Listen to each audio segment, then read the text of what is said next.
James Bennett was a young guy with a lot of courage and dedication. He was already a dedicated member of the Australian Defence Force and the heart of the Bennett family. He eventually joined the Royal Australian Navy and was excited to go through the tough training and follow the rules to protect his country. James wanted to serve his country for a long time and carefully balanced his military duties with the thing he loved most, which was studying. However, this was not all. He did start a new, more dangerous trip in 2008. James took on the job of a mine hunter on the HMAS Norman, a well-known and respected minesweeper stationed in Sydney. This Navy ship had a very important and dangerous job: to find, identify, and destroy individual naval mines. Ships called minesweepers go through dangerous seas while sailors' lives are at risk. The job of these ships is to clear mined areas without finding the dangerous devices first. One needed to be brave and very smart to do the job, which made James the right person for the job. The Binda boulders, which are about 4 miles from Babinda, Australia, were one place that interested James. A lot of people knew it was very dangerous. There were safety steps in place, like railings to keep people out of the water, even though it was very popular. Just the name Devil's Pool made me think that there was something darker going on beneath the pool's peaceful appearance. There were lots of warning signs in the area telling people to stay away. Picture this. You're in a place that is so beautiful it's hard to describe. There are a lot of warning signs everywhere, and you know that this place has a dangerous vibe. Are you going to stay or leave?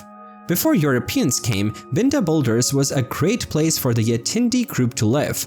Their stories told of 2 young lovers named Ulana and Daiga. They jumped into the river. He never came back. Daiga drowned. Ulana's screams of pain could be heard all the way down the valley, breaking rocks and making the water froth. She also disappeared in the chaos. Some say that Ulana's ghost lures people to watery deaths, which is how the scary name Devil's Pool came out. Devil's Pool had its first known death on June 10, 1933. The town of Babinda wasn't in the news again until 1940. This time it was because John Dominic English had died.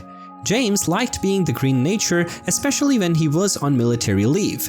He was an active person. So going on a trip with friends in the Binda Boulders area, which included Devil's Pool, seemed like a normal choice. James and his friends set out on their dangerous trip to Devil's Pool on November 30th, 2008. The beginning of the trip was a lot like the other ones James had been on with his friends.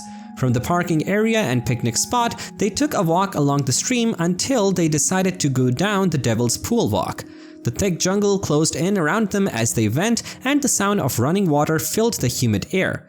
John was the leader of the group and spoke out against danger. When he saw a sign telling people not to go into the water, he took it seriously and told his friends, including James, how important it was to stay safe. It was clear what they all thought: enjoy the area, have fun, but don't take any risks that aren't necessary. What made them change their minds though was seeing a group of kids on the other side of the creek jumping into the water without an adult watching. Even though it looked like they were in danger, the kids were having a great time and came out of it unharmed. James and his friends were tempted when they saw these brave kids. They might be able to do it too if they could. As these people talked, a group of backpackers showed up. They looked like they were getting ready to jump into the water near the kids. Though they were hesitant at first, James, Adam, John, and Soy soon found themselves swimming in Devil's Pool, unaware of the dangerous current below. A big rock sticking out from a boulder upstream, on the other hand, caught their attention. It looked like a calm and safe place to swim. They had no idea that looks could be deceiving. Even though it looked calm, this area was actually hiding a dangerous part of the creek that locals called the washing machine. It was an area where water swirled like it would take away everything. James was swimming further downstream when all of a sudden the water changed how it was moving. He couldn't do anything because it was moving him faster than he could swim. He was pulled below the surface and lost in the dangerous swirl in a matter of seconds. Adam was about to jump into the water when he saw the horrible scene. James was yelling and fighting as he was dragged downstream into the dangerous whitewater. James desperately reached for a tree that was hanging over him. It was his only hope of being saved. But the branch broke and James was pulled further away. In a heartbreaking moment, James's fingers that were outstretched went below the water. Adam knew he had to do something after seeing what he saw. In a mad rush to help his friend, he found a 6-foot branch and threw it into the pool. At the same time, the rest of the group and other guests who hadn't known about the tragedy yet jumped into action. In a panic, they started looking for James in the nearby pools, turning their leisurely tour into a mission to save your life.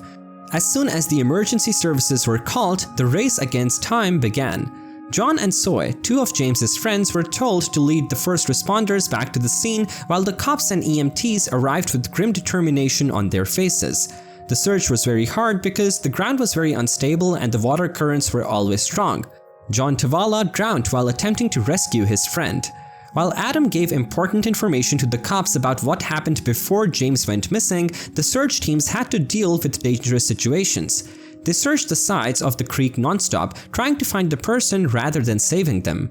It took days of hard work, but hope started to fade.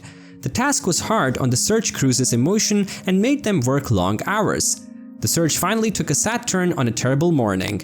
After 150 meters downstream from where James was last seen, a dead body was found at the Devil's Pool.